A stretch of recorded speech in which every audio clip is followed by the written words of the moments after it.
Good morning, kaplantita. Ato na sang giduaw ang ato ang tanom.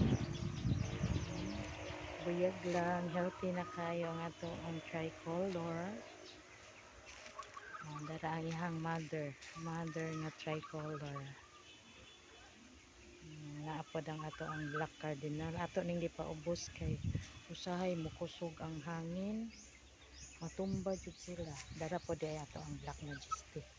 Dili ni siya maoy mother plant. Ang atong silom, tara dako na kayo. Okay, update mo sa uban niya. Then naatay royal queen nga gamay. Ano mga royal queen? Red Congo. Dara ang atong red Congo.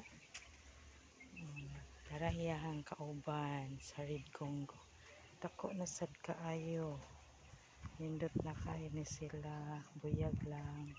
Mo-update ra jud ko managhan na gyud ni sila maayo. Nagsikit pa jud na kaplantita ha kay wala pa tay laing kabutangan. Ato paninggi kuan sikit-sikit sa diri pagbutang para kuan safe pud sila diri kay mainitan unya malandungan pud sila sa mga tugas nga tugas nga dahon.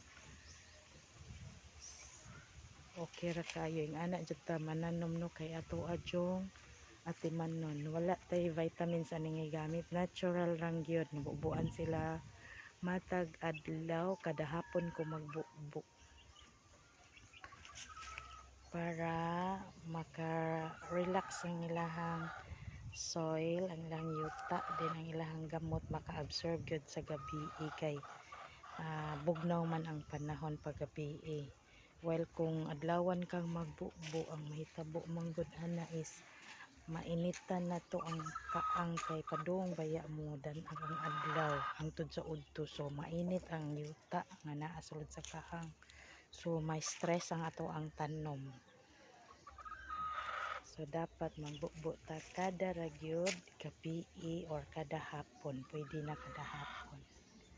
So message lang, comment below sa uban nga giganahan kay basin pohon makahigayon mi og break, pwede ta magbaligyaan ng ato ang mga tanom nga philodendron. Mga simple lang ni siya pero